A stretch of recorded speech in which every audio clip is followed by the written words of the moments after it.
Change hit in the air to deep right field. Back goes Clemente. And the thing. She's done. Get out of here, baseball. It's gone. Oh, my God. Can you believe it? Johnny Benson is tying it up. The Cincinnati Reds win the World Series in 4 straight. It was a sweep. In the dirt. It's a wild pitch. Here comes Walker. The Reds win the pennant. Hawkins won the game. That ball is fair. Cincinnati's ahead. 2 games to none. Welcome Joe Randa to Cincinnati. Adam Dunn has done it again. Bensinger backing and calling. And the 1990 World Championship belongs to the Cincinnati Reds. Marty, yes. This is Adam from Milwaukee. Hey, Adam, how you doing? I'm good. How are you? Good. Do you think Scott Chatterbox is a good player? Done up there with the bases loaded. The outfield deep and around toward right, and the 1-0 on the way to the plate. Swung on. Long drive. Right field. And this one belongs to the Reds. And a high drive. Hit back into deep right field. Junior has just knocked the door down to the 500 club. Benson's first home run is a walk-off winner. That ball had a family. And De La Cruz is, oh my goodness, look at this kid run. My, oh my, that is a triple. Matt McClain's first big league bomb. Spencer Steer's first big league hit is a home run to straightaway center field. Joey Votto's done it again. The pitch. Botto swings high in the air. Right field. Yes! He pointed to the dugout to say, I told you. That is Joey Votto's 315th career go-ahead ribby. Only Johnny Bench had more as a Red.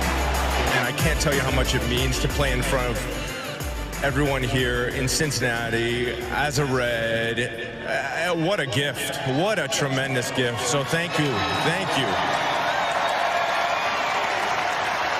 I think I can speak for all of Reds country. Joey Votto, thank you. High drive. Left center field. Racing back to the wall. Bourgeois. The Reds are National League Central Division champions. In the air, left center field. Did he? Did he? He did. He did. Reds win. Reds win. Line to the right field. Genius, the first Red ever with 4 home runs in a game. Can you believe it? In the air, down the right field line. Doesn't have a chance. The Reds have won on a 3-run home run on opening day by Ramon Hernandez. A strike away and out away is Homer Bailey.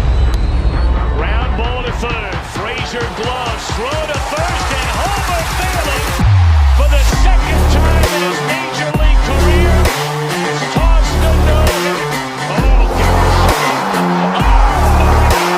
Oh, are you kidding me?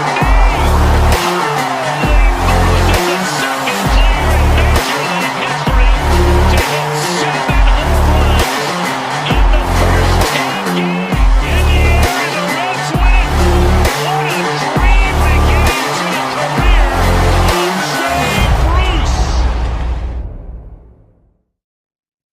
Well, well, well. Here we are on a lovely Sunday night edition of Chatterbox Reds, and what do we have right in front of us? A sweep. A beautiful sweep it was. I get that they were playing what some are calling a Triple-A team, Nick, but I don't care. Hopefully your Sunday was as good as mine. My Sunday as well. My first question for you, Trace, is does today make up for the Sunday in Oakland? No. I got a very special day that will make up for the Sunday in Oakland, and it is yet to be done. So we will. It's not. It's that day is a dark day in hell. Today's just a nice day. Were you at least happy when you saw the lineup card and all the regulars were in there today? Yes, that is true. I mean, I see where you're going with this now. It took me a minute to catch up. Yes, you're right. When you have an opportunity to beat a really, really bad team, I don't care what day it is. If it's a Sunday and it's getaway day and you got some guys that are a little sore, you tell them they can take the next day off tomorrow. We're going to get this win today. We need it. Although I do like, I kind of like our backups this year, for being honest. Maybe that speaks to how much I like this team more than I like the one last year. But you know what? The vibes are all-time high right now for me. I don't know. The chat got me going before the show started. They're just funny. Like, at this point, they got a little humor to them. I like people with humor. You know, you go out, you hang out with some friends, Nick. I always gravitate towards the ones that try to be funny. Now, sometimes I'd rather people attempt to be funny than realize they're not funny and shut up, but I like the ones that at least try. I don't like the ones that sit around and act all serious all the time. You know. Yeah, and shout out to Who's Your Daddy? Chat. Yeah. Sent a picture. I thought for sure this was a 50, 60-year-old man. No doubt. I'll tell you right now. Angry online. He's a young feller. Beautiful couple. Enjoyed a baseball. That's a nice today. way of you saying it. I was gonna say, "Who's your daddy?" If you would have told me that he had a significant other that looked that way, I wouldn't assumed he'd be yelling on the internet at us all year long. You know, that usually doesn't add up. That's not how this usually matches up. It's usually, like you said, maybe the kids are out of the house. He's not really, he doesn't have a whole lot of stuff going on. No, congratulations to Who's Your Daddy, by the way. Good job. Congratulations to you. I'm very thankful that you also got to see a sweep in Chicago. So kudos to Who's Your Daddy. That's the craziest thing about doing this, if we're being honest, is that we see all the names in the chat, and then we randomly meet some of these folks. And when I tell you they are the farthest from what I have pictured in my brain, they are quite literally the farthest. And Who's Your Daddy takes the cake, by the way. Yeah, it's very true. It's very true. We have people at Reds Fest. It's like, oh, that is not at all. And I'm not in a bad way. It's just you get these perceptions of people that you just kind of get in your head that make no logical sense why you even think that's why they look like that. But yeah, it is a fascinating thing. I had Who's Your Daddy that basically has been, hammering a can of Skol for the past, 25 years. He doesn't have a pair of jeans that doesn't have a rip in them. And then he hasn't been on a date in about 15 years. I was completely wrong about Hoosier. So congratulations, like I said to him. I know that's a lot of stuff. This isn't a very serious baseball show right now. We will get into that here in just a moment. But Nick, I'm glad to see you're doing well. Hey, shout out to my wife. She got me a Big Red Machine shirt. I had to keep it. I laughed though. I got to be honest. I laughed because it was like the semi-anti Big Red Machine guy has a Big Red Machine shirt now. So maybe that's all it took to turn the tide. It is a high quality shirt. I commented on you when I saw you walking in. I like the shirt. I do find the irony of the Big Red Machine though to be enjoyable though. So it's like you're stuck having to wear a really great shirt with something you've fought against. So yeah, well, I just don't understand how many times we're gonna do the bobbleheads of the Big Red Machine. You know, I mean, there's only so many marketing days we could do. They did play in 1975 and 1976. Like, at what point does that run its course? We're like 2 generations behind now. I don't know. I'm just saying, but I'm not trying to be disrespectful. Just being honest. All right, let's get into it. Very serious sports talk show that we are. Hey, the Reds, they found a way to beat a team they were supposed to beat. And you know what? That's what we all joke about, the chances of sweeping anybody in Major League Baseball aren't all that great. And like you said before, Nick, they're going to win, 50 games this year? Maybe, I guess, after watching them this weekend. I don't know. But they'll win 50, 60 games. You just hope it's not against your team. And thankfully, that wasn't the case. And there's a lot to talk about with the White Sox, but we won't be doing it. So shout out to their fan base. Rest in peace. I really hope that you find a way to enjoy some semblance of baseball over the next few years, because that appears to be, quite honestly, hell on earth. So yeah, they're like the 2022 Reds without Ellie De La Cruz coming, and Matt McClain, and yeah, the list goes on. But all right, let's get into it. For those that didn't see the game or get a chance maybe to listen to the game, a quick little box score recap here. All right, Reds going for their first sweep of 2024. Up against the White Sox. Graham Ashcraft against Michael Soroka. Reds did leave the bases loaded in the top of the first, but in the top of the third inning, Will Benson singled, and Christian Encarnacion Strand, batting third, crushed a home run 422 feet to left center field, 2-0 Reds. Spencer Steer walked. Steer then stole second base. Jake Fraley walked. Both runners moved up when Elly De La Cruz was robbed of a hit by White Sox second baseman Nicky Lopez, but then Candelario smoked a ball off the glove of White Sox first baseman Gavin Sheets. 2 runs scored, Reds quickly up 4-0. White Sox did get 2 back in the bottom of the 4th off Ashcraft. The second run was scored when Jake Fraley dropped the 3rd out of the inning on a fly ball to right field. There was also a ball dropped by the White Sox right fielder. Maybe there was something going on with the glare out there. Top of the 5th, Nick Martini hit a 2-run home run left on left, put the Reds up 6-2. Bottom of the 6th, Ashcraft got 2 outs, but he left with 2 runners on base. Lucas Sims got the final out on a weak groundout. Ashcraft's final line, 5 2/3 innings, 5 hits, 1 run, 2 walks, and 8 strikeouts. Top of the 7th, the Reds piled on. They scored 4 more runs on RBI hits by Nick Martini, Tyler Stevenson, and Christian Encarnacion Strand to make it 10-2. White Sox will get 2 off the Reds bullpen in the bottom of the 7th, but Jonathan India had an RBI sac fly in the top of the 9th, and your final score was Reds 11, White Sox 4. Reds sweep the series on the road and improve to 9-6 on the season.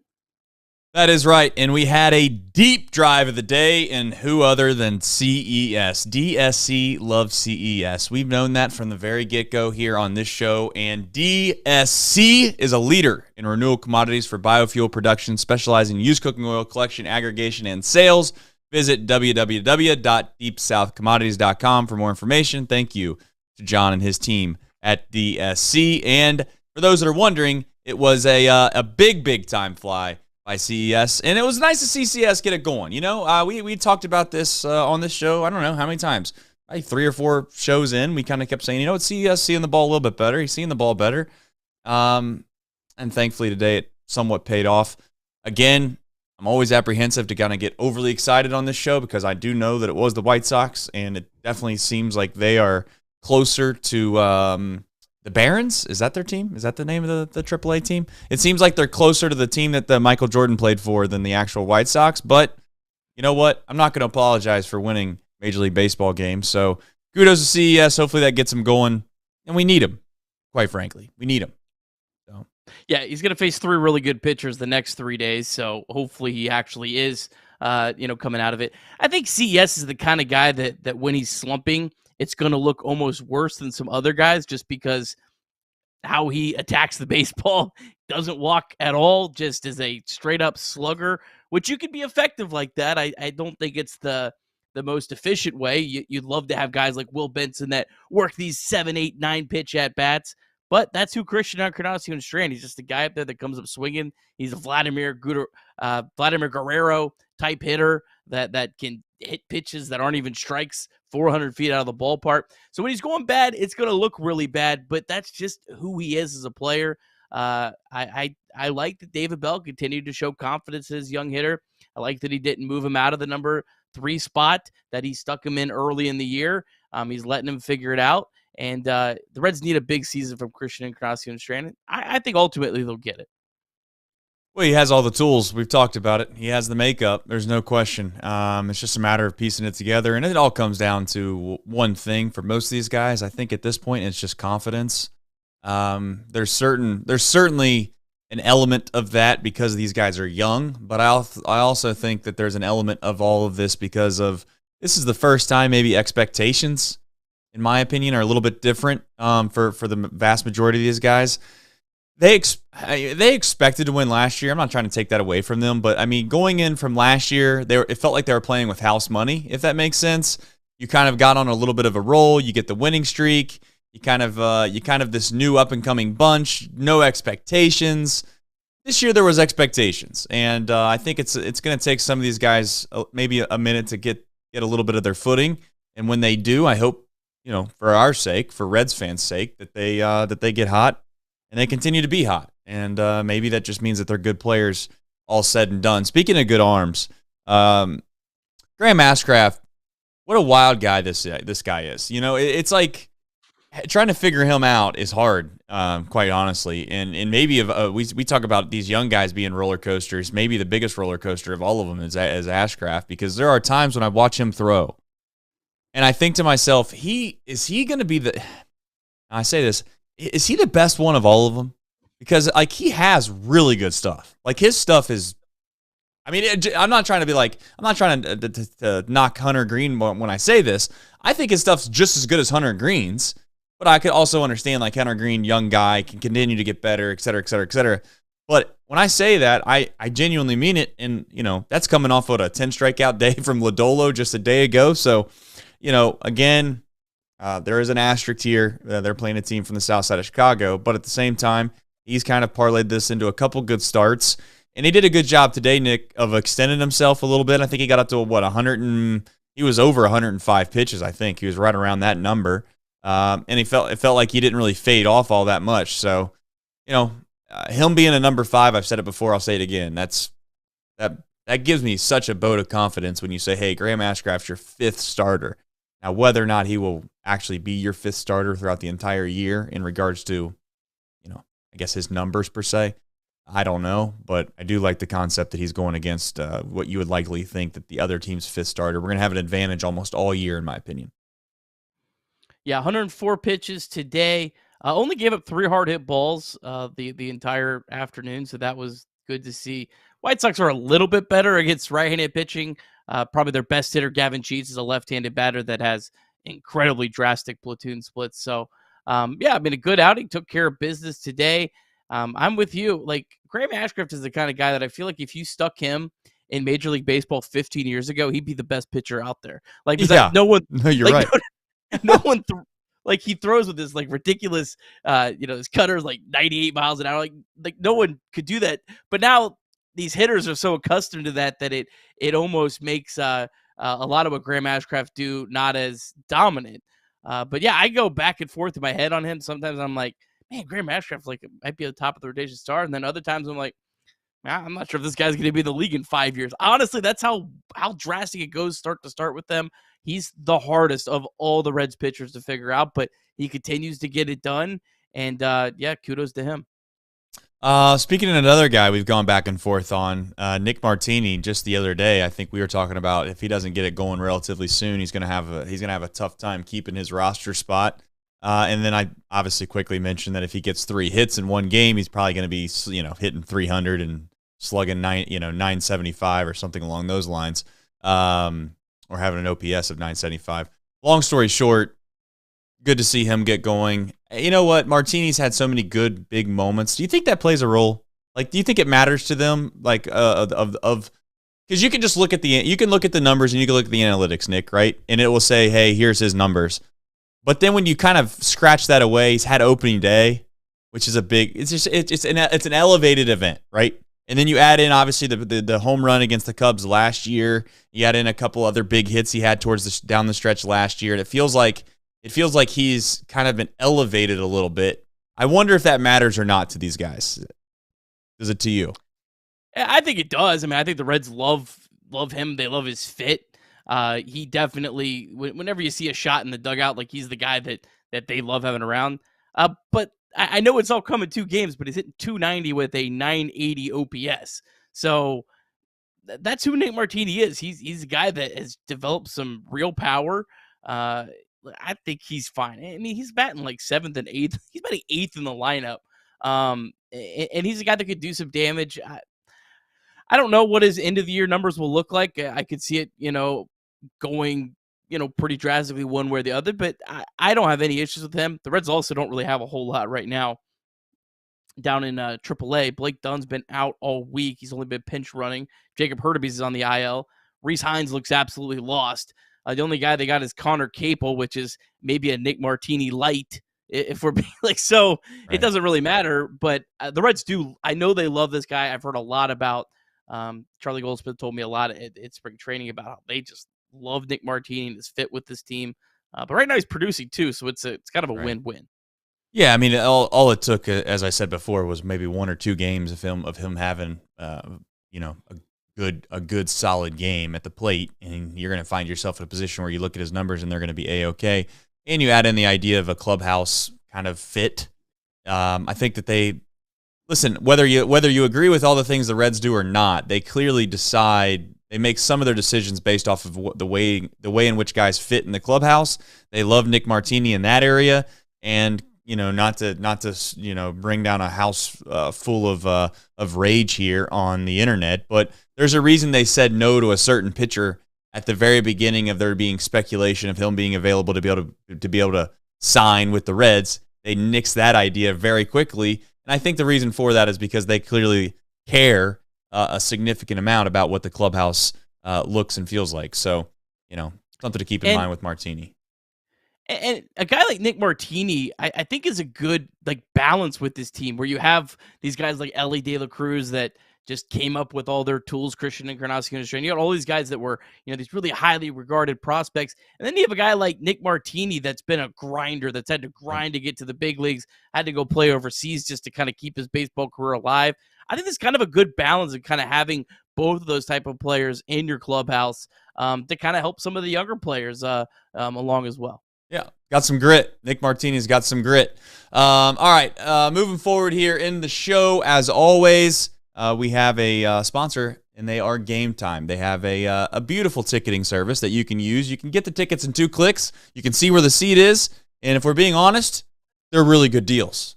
So you should give them a try. And if you're going to give them a try, please use the code CINCY, that's CINCY, code CINCY, C-I-N-C-Y, for $20 off your first purchase. Please download the Game Time app and support us, and also support yourself. Get yourself out there. We got a lot of folks in the chat that have been to some games recently. Nate's, I seen was there. Who's Your Daddy was there. I'm seeing some other folks in the chat that were in Chicago. Chi-Town, I think, was there. So shout out to the folks getting to the ballparks. Couple quick super chats here. Ricky with a $5 bomb says, sweep.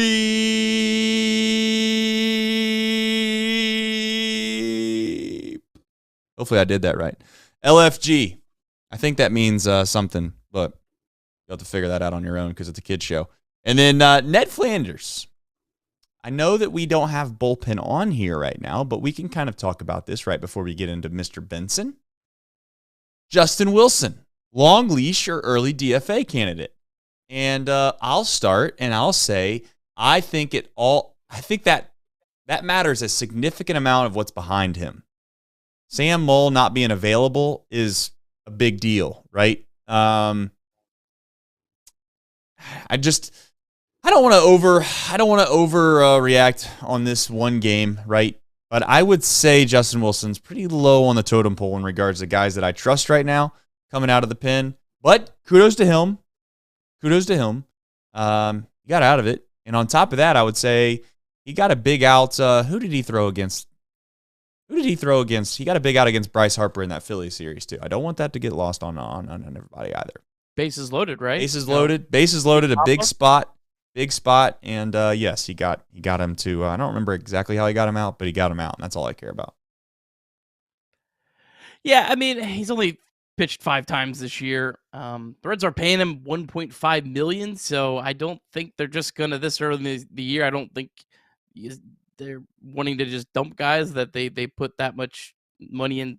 I don't know, it's not that much, but Sam Mull was actually, we'll talk about him in a minute. He actually was back at Triple-A, had a rehab assignment. They stopped the rehab assignment. He went back, looked pretty good today.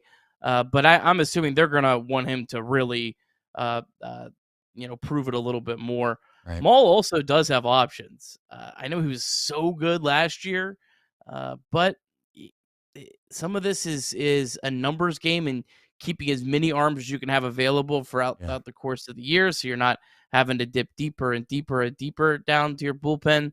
I don't want to jinx anything, but I do feel like the Reds' bullpen depth in the minor leagues is really strong right now. I do feel like the Reds do have some quality arms that they could dip into at some point, but that depth can really wear thin quickly, when you have 3 or 4 injuries kind of all pile up at once. Yeah, we found that out already, called the Reds infield. And then what I was going to add to that was Mull, I don't know how well he's going to come back. It just feels like he's having some problems. Maybe we're just not getting the full truth on, the development or when he's supposed to be back, et cetera, et cetera. Or the Reds are, I don't think that they're doing this on purpose. and maybe it's just a coincidence, but it seems like the Reds are very overly optimistic about their guys returning. Like they're not lying. I'm not sure they're, you know what I'm saying, but it's like TJ Friedl the other day. It was like, oh, he might be ahead of the schedule, and he might be back a little bit sooner, and then all of a sudden, like there was an article, I think, like maybe less than a week later, where Friedl has a setback, and you even tweeted out like it's a little misleading. He didn't have a setback. He's on pace to come back in the time frame that he was originally planned to come back in. It's just that the Reds came out and said that he was doing so well that I don't know, man. It's like that's where the whole Matt McLain thing. I'm gonna pump my brakes.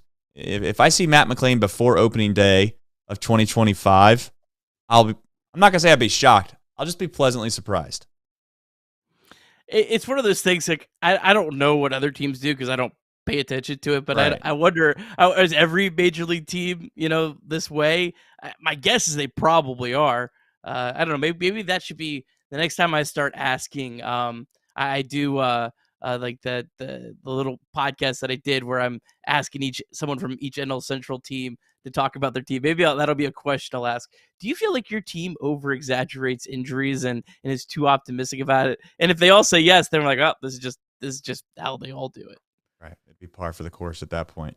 All right, let's get into to Will, a guy that when he first came up, or maybe I should say when he came back up after his first stint, that would be more appropriate. Probably, in my opinion, takes the best at bats on the team outside of arguably, if you want to put them in a little pool, TJ Friedl and Spencer Steer. I think that collective group there, Will Benson, they have the most poise at the plate. I don't know if the analytics back that up, to be fair, chase rate and all those types of things, but it seemed like Will Benson was struggling though for a minute in regards to what made him, I guess, tick last year, or what made him great last year in regards to his eye. But I guess it's good to see him get on base again. Yeah, he only has a 220 batting average right now, but he got a 339 on base percentage because he's walking in 15% of his plate appearances. For some context, last year was at 12%.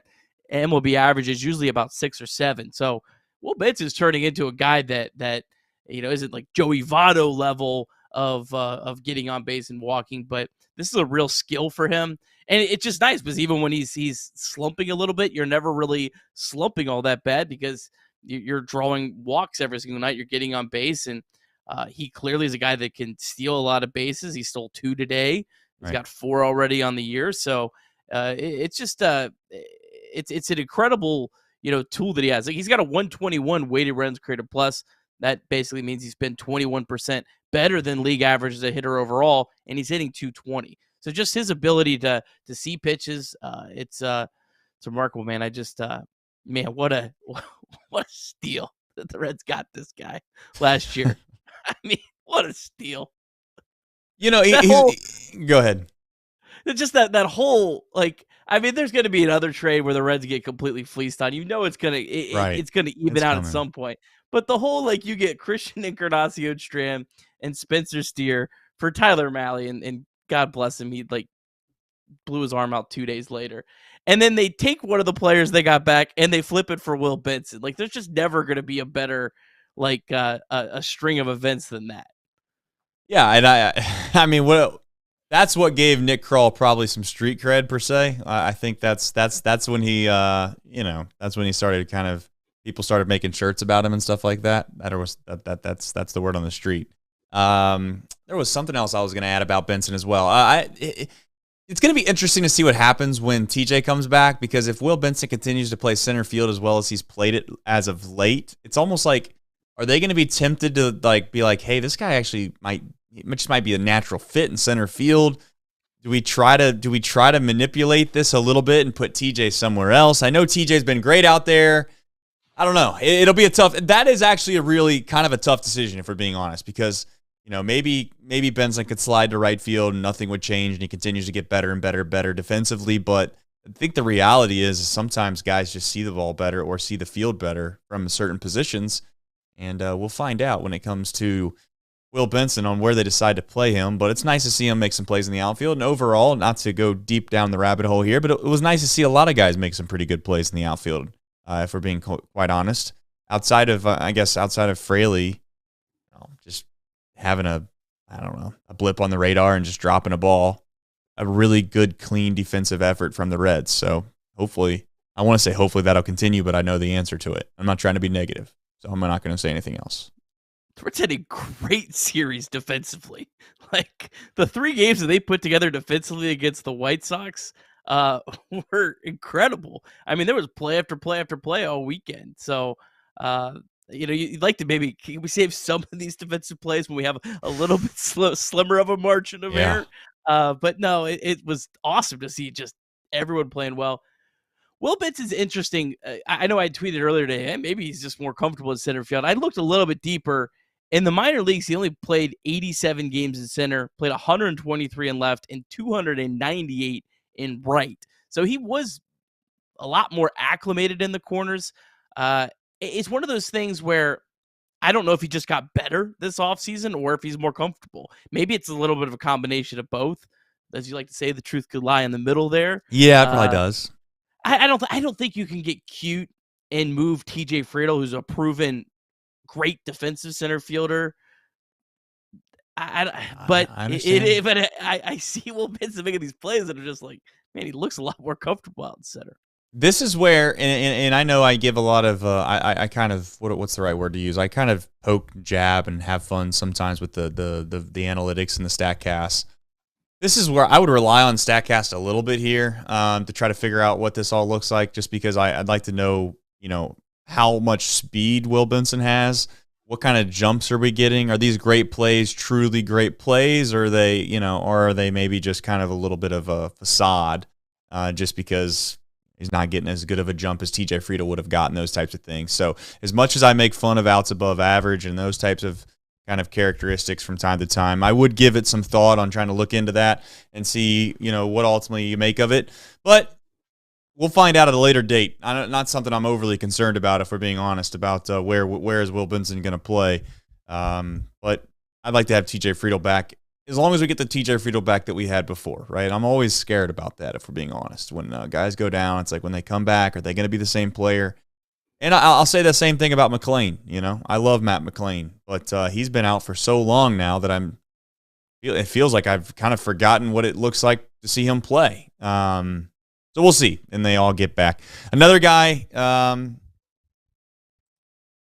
Tyler Stevenson is a tough one because I'm still not sold, Nick, but I'm thankful that there maybe is light at the end of the tunnel. I don't know. What you have him on the rundown, so you probably have something to say about him. I don't know. I can't get myself there. 5 hard hit balls today. I felt like he deserved to be on the rundown. He only had 1 hit to show for it, but he is really hitting the ball hard.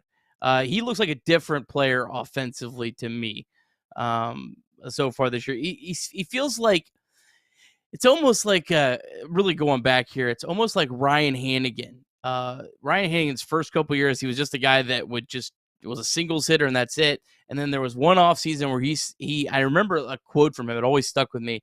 I decided I wanted to be able to do damage. And it feels like Tyler Stevenson's at bats, he's trying to do damage. And I wonder if it's where he's kind of batting the lineup.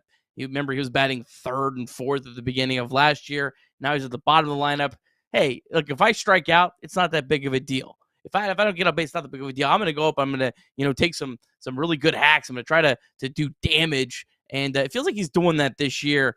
I really like what I'm seeing from him offensively. I need to watch a little more defensively, and I'm not an expert, so I'm not going to be able to give you some expert opinion on him catching. But he hasn't stuck out, right?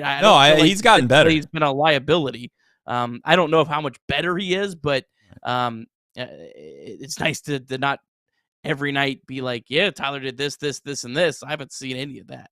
No, I think Tyler's gotten better. I really do. I give him some credit for that. It's just ultimately at the end of the day, is it going to be good enough? Is the combination between the defensive inefficiencies that he's had in the past, and maybe he'll continue to kind of shore those up to where it won't be like a talking point anymore, and that would be great. And then you couple that in with the offensive side, and the crazy thing about catching in the big leagues is if you are a average or above average hitter in the big leagues as a catcher, you just got to be somewhat near the Mendoza line when it comes to defensive metrics, and you're going to be a pretty serviceable, if not above average catcher in the big leagues. So Let's find out. I'm not sold yet. I hope at some point I guess for the lack of a better term, he proves me wrong. I mean, I don't know how else to say it other than that. But another quick thing I wanted to point out, Sean in the chat, Jake Fraley. I obviously mentioned he made a blip in the outfield, but Jake Fraley continues to be, and I always hesitate in saying these types of things, but I do think he's probably our best hitter against right-handed pitching, and he continues to do that, and he continues to show why he's one of the best hitters on this team. Like I'm not even talking about the offseason that he had, and we all know obviously the family strife that he went through. I give him all the credit in the world for kind of being able to battle through that per se. But even taking that out of it, he's still like a great player, you know? Yeah, obviously Spencer Steer and Ellie De La Cruz have kind of got all the hype and overshadowed him. Yep. But Jake Fraley's got a 424 batting average, 972 OPS, and I mean it's because there's been so many lefties. I think that's kind of why he's kind of gone under the radar, but he's just quietly been outstanding at the plate. Yeah, I mean, the Reds are gonna face 3 left-handed pitchers in Seattle, 3 really good right-handed pitchers. So, it's gonna be a fun, hopefully, homecoming for Jake Fraley. Right. Going back to Seattle, and I don't think he's gonna find any of the players that he was traded for in Seattle. So, I'm sure he's looking forward to this week. Yeah, 3. You are something, man. I tell you what, you really know how to get the people pissed off at Nick Kirby, don't you? You do. Look at you smiling. Hey, you deserve that one. That was pretty funny of you. I'll give you credit. I don't know if you picked up on that, everybody, but that was pretty funny. Nick did a funny right there. That was really good. To be clear, they're going to face 3 righties. You corrected you. I think you said lefties at first, and then you said righties. But to be clear, they're going to face 3 righties. Fraley's going to be in the lineup, and hopefully he continues to do Jake Fraley things, like become Rake Fraley. All right, moving forward, there is obviously Reds MILB, considering it's a Sunday night. Excuse me. You got a chance to probably see most of the box scores by now. Nick, is there anything relatively exciting down on the farm? I got a few notes, just a few. All right, Louisville, they won 3-2 over Columbus in 10 innings. Extra innings, walk-off wild pitch, bats 7 and 8 on the year. Another tough start for Connor Phillips. He only threw 31 of his 54 pitches for strikes. Failed to make it through 4 innings for a second straight start. Carson Spires, though, came in, I'm assuming, much earlier than expected in this one in his return to Triple-A, and he was outstanding. Only gave 1 hit over 4 1/3, no runs, 1 walk, 2 strikeouts. Sam Moll, as we talked about before, his fastball velocity trace was up, topped out at 94 today. It was only at 92.5 his last start, but he threw a shutout inning, walked 1, struck out a batter. Tony Santillan, just keep it on. Another perfect inning for him. Tony Santillan has allowed a total of 1 run in 14 2/3 innings combined from spring training and Triple-A. Not a whole lot going on the offense. Reese Hines 0 for 3 with a walk. Blake Dunn actually scored the game-winning run in this game, but he didn't start for a 4th straight day. But he has pinch run twice, so I'm assuming they haven't released any official word on what his injury is, but I'm assuming the fact that he's pinch run twice in the last couple of days is hopefully a good sign. Connor Capel, he was 2 for 4, hit a home run, his 6th already at Triple-A. His home run was 110 off the bat. Capel's hitting 304 with an OPS over 1,200 through his first 15 games. Really the only good offensive performer for the Bats. Mike Ford, he got the day off today. All right, Double-A, Chattanooga, they won 7-5 over Tennessee. They rallied to score 3 runs in the bottom of the 9th, and they walked off the Tennessee Smokies on a Jack Rogers home run. The Lookouts, after starting the year 0-5, have won 3 straight games. A tough start for Chase Petty. He gave up 8 hits over 4 1/3, 5 earned runs. But Zach Maxwell in the bullpen, he now has struck out 9 batters through his first 3 2/3 innings for the Lookouts. He's a guy that I would not be shocked if he goes straight from Double-A to the big leagues if the Reds have a bullpen need at some point this year. A good game from Austin Hendrick, 2 for 4. His single in the 9th inning was what got the Lookouts rally started. Tyler Callahan, 1 for 4. He stole a base. Dayton Dragons, they lost 4-2 to Cedar Rapids. Dragons now 4-5 on the year. Great start today from Javi Rivera. 4 innings, just gave up 1 run and 1 hit, struck out 3. Cam Collier, 1 for 4 with an RBI. Hector Rodriguez, 0 for 4. Carlos Jorge, really good day, 2 for 3 with a walk and a stolen base. Sal Stewart got the day off.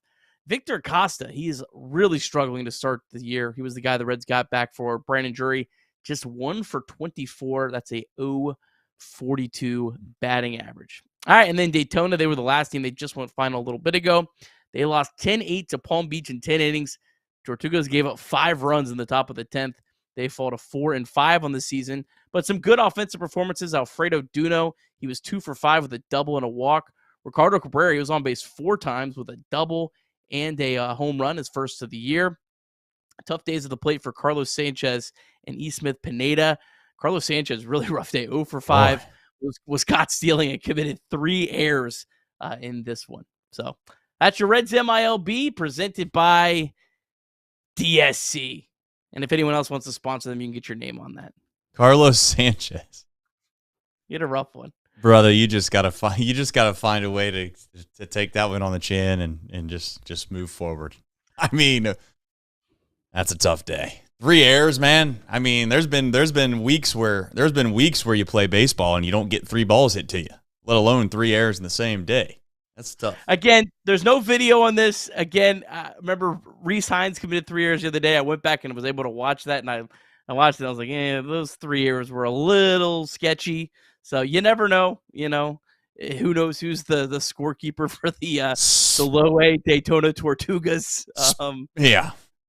Speaking of scorekeepers, I was in and out a little bit watching my son's soccer game and watching the game on my phone. And maybe it got fixed. It could have gotten fixed 10 minutes after. It did get fixed. Oh, thank the Lord. Thank the Lord. I just don't. Like, you gotta change that. What are we doing? I mean, honestly, man, what are we doing? I don't understand the logic between some of these scorekeepers. The Candelario play, they called that a hit too, I guess. Yeah. I mean, I don't know, man. Whatever. At this point, you know what? You kind of just give up. You stop caring. Like, it is what it is. You just call it whatever you want to call it. Do they get paid? I'm going to have to look into that. I'm going to ask next time I'm around some folks at Great American Ballpark. Is the official scorekeeper get paid, or is that just kind of like a volunteer job where they just give it to somebody that's been around the facility for a long time and they're like, yeah, well, the league office will fix it anyways if you make a mistake. So just call it whatever you want. That's a good Big J journalism question there. Yeah. I like it. Chatterbox investigates. Yeah. I mean, I couldn't imagine being a pitcher and seeing a ball go to right field and it smack my right fielder's glove right in the middle of his glove and it falls to the ground. I look up at the board and they give him a hit. That's why you shouldn't care about stats. That's why you shouldn't care about stats if you're a player. Just saying. And that's why Graham Ashcraft is like, look at my XWOBA for the day. Don't look at anything else. You know what? That's where analytics does win. Because if you can find a way to get rid of all that human garbage that some of these guys are pencil whipping, I'm all for it. See, I'm not anti-analytics. Just sometimes. Like the challenge. Right. Yes, a healthy challenge is good for everybody. You can't just believe anything everyone throws right in front of your face. This country should know that by now, you'd think. But I digress. I agree. I used to be a very, pull the pitchers early, make starters just go 4 innings. And I've really backed off on that because I think you really see over the course of the year what it does to a pitching staff. And so there has to be a balance, and that's definitely a healthy thing for sure. No doubt. All right, we have the chat all confused. We have them all confused. They can't figure out if a lefty's throwing or righty's throwing. Maybe there's an ambidextrous guy out there. Let's once and for all settle the debate, Nick. Who, what, when, where, and why? All right, we have 3 right-handed pitchers going for the Seattle Mariners. Reds come in 9-6. Mariners come in 6-10. Quickly running through the series. Frankie Montas against my cousin, George Kirby tomorrow. Tuesday, be Hunter Green against Logan Gilbert. And then Wednesday, Andrew Abbott against Bryce Miller. Reds have struggled against the Mariners in their history. They'd also struggled against the White Sox. They had never won a series against the White Sox before this weekend. Reds 5-16 all time, just 2-7 in Seattle. Reds did win 2 of 3, though, against the Mariners at Great American Ballpark in a really wild series last year. First one, the Reds won that bullpen game where they had Michael Marriott making his only Major League appearance since 2016. Fun fact, Michael Marriott is currently on the Seattle Mariners Triple-A affiliate. And then the second game of the series, the Reds came back from a 5-1 deficit. Nick Martini had a 3-run homer to tie it. Christian Encarnacion Strand had a walk-off single. Mariners, they have not won a series yet in 2024. They did split their opening 4-game series of the season against the Red Sox. Reds will miss Luis Castillo for a second straight year as he pitched today on Sunday. And only the A's and the White Sox have scored fewer runs than the Mariners, who have scored 49 on the season. All right, George Kirby. I would really strongly advise that you don't look at that 8.16 ERA and get too excited. This is a guy that has a 3.57 career ERA through his first 59 Major League starts. Last year, lowest walk rate in all of Major League Baseball. It was 0.90. The next was 1.22, so a large gap. This guy hates walking guys. So interesting to see if guys like Will Benson and Jonathan India, who've been great at drawing walks, how they'll fare tomorrow. Kirby's got a great 4-seam fastball, top 10 in run value last season. First start was great for him against the Red Sox, 6 2/3, didn't give a run.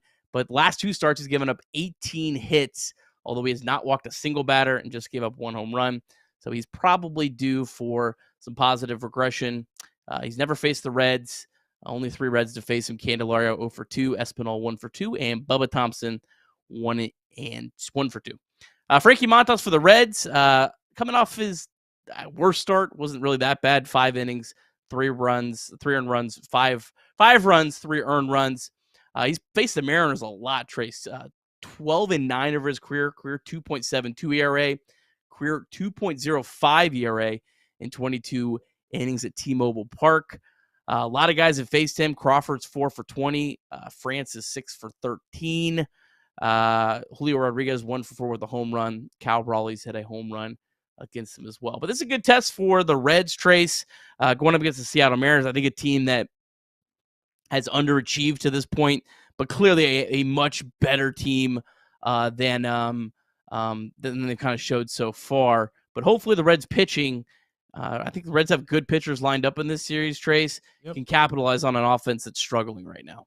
Correct. Everybody's going to point towards the fact that the Mariners are due to win some baseball games, and they probably are. And hopefully, I hate to say this, and hopefully people don't get mad when I say this, but this is one of those series where, again, we've talked about this before. I just want to make sure we get one. Just get one. I'm not saying I'm rooting for one. Obviously, you want to win every series. Hell, sweep them. But point is that just find a way to win one out there and make sure that we don't kind of lose the momentum we just gained in the south side of Chicago. Couple quick things here as we exit. A couple super chats. Jim says, thanks for the morning daily podcast, Kirby. And you know what? Jim brings up an excellent point. I think I've told all of you this before. I'm going to tell you one more time, and I'll probably tell you 100 more times throughout the season. The podcast is different than the actual show. What I'd like for you to do is go download it. Give it a little rating. You just click a 5-star rating. That would help us out tremendously. Maybe even type in a nice little note about what you like about it. You don't have to get too cheesy, but you could just punch in a couple nice things and hit submit. And it's available after every single game, as always. I'm not trying to put you on the spot, but you damn near have it. You have pretty much an episode every day. I don't know if that's just like some personal agenda and goal that you have, but kudos to you. It is something that's very nice. I don't want to just kind of throw that out to the side. Nick does a very, very good job editing the podcast up and making it a little bit different than this show. So might be something that you start to kind of listen to over your morning coffee or lattes, and some of you in here maybe drinking White Claws, but I won't name who. Michael Roth, Sunday night shows just joined C-Box for Life. Thank you, Michael. Very kind. Very kind. We're going to figure out a date to go to a baseball game here relatively soon as well. Obviously, we have 2 very important things to get to in just a moment. Anything that you'd like to add before we round out this Sunday Masters edition of Chatterbox Reds? How'd you do betting? I didn't. I know people might not believe this. I decided that I wasn't going to bet. I took my pre-tournament crazy. For all intents and purposes, I don't know I had a chance to win $15,000 if Justin Rose won the tournament. It turns out he was 16 shots off. He was pretty close, but point is, I take a couple long shots every year, hoping that one year I can just get down into the weeds of a big sweat on Masters Sunday. This year, I felt like Scotty was going to win, but I just couldn't lay. I think I was minus 110 or something. I can't do that. It's gross. But you did well, I think, right? Plus 4 units. Figured it up at the end. So good for you. Put a lot of little sprinkles, and somehow it ended up. What positive. A boring Masters, though. If this is your first time watching the Masters, just boring. Scotty Scheffler, I hate to be like this, but he's so boring. He's a boring golfer. Just hits good shots and doesn't do it for me. But I do like Scotty. I have nothing against him. It was not boring if you put your bonus bets every single day after the first round on him. It was not boring. I enjoyed the big lead. One regret I have, and I'll hold it forever with the Masters, last thing to have because people probably don't care about golf on this show, is he double bogeyed Saturday. His odds went up to plus 235. He was 2 shots off the lead with 20 some odd holes left. And I was like, I got to do it. And I decided to go I decided to go do something. I walk back and he eagles the next hole. And then it's right back to minus 110. I was like, what a terrible situation that I just put myself in. That was your South Carolina women moment. I had It was. Yeah. Very much like you. You knew you should have done it. I knew I should have done it in my heart of hearts, and I didn't do it. And it took no more than 10 minutes later, and it was gone. The opportunity had left. That's how life is, folks. Got to be ready. When opportunity knocks, you better be ready to answer the door. That's a life tip. All right. You know what time it is. Got some Nicolas Cage. I don't know. Let's see here. I got to do this, and I got to do that. Look at that. By the way, you got this really nice big league office, and nice. Really good job, Nick. I like the upside down. Oh, man. Now I'm just compounding it. Sweep edition. Give you a fun note while this is going. Stuart Fairchild, born and raised in Seattle. Because David Bell's a platoon guy, he probably won't get to play all week. But Seattle actually claimed Fairchild, Trace. He crushed it in Triple-A, got called up for 3 games, and then they got rid of him. So I think Stewart's got a vendetta. So if we get Stewart in that bat against a left-handed reliever late in this series, late in the game, I think this is Stewart's time. Well, it could be. Really, I'm very. What's the right word to use? I'm proud of Stu, man. I mean, that guy's come to play this year. That guy has come to play this year. You know what? He's just silencing the haters one by one. And hopefully, you know what I hope? I hope Tyler Stevenson does that to me. I really do. That would be a nice, pleasant surprise. Okay, well, this time, you know what time it is. We do a show after every single game. Sundays, it appears that we're going to do night shows because that's what the people want. People get what they want. People get what they want. And for whatever dumb reason, I don't know why, but people want me to dunk basketballs, and this is the weirdest situation that I have here at Chatterbox anymore is because, what happens is people are like, oh yeah, you dunk the basketballs. You know what? I dunk the basketballs because I'm a man of the people, first and foremost. Do I know I'm an athlete? Yeah, maybe I do. Maybe I do know that. And I don't need to show that off. But I will if the people want it. And you know what? I say to all the people that think, they send me hate mail on X.com. Oh, yeah, go dunk a basketball, Mr. Cool Man. You know what? I will dunk a basketball. You know why? Because I got a lot of people that want me to dunk a basketball. And you know what? When I dunk basketballs, the Reds continue to win. It's fun for everybody. You must hate fun. You know what else you should do? Like the stream. I didn't forget. Likes equals wins, everybody. Find a way to like the stream. I'm going to find a way to dunk a basketball. And as always, go Reds. You hit this beat.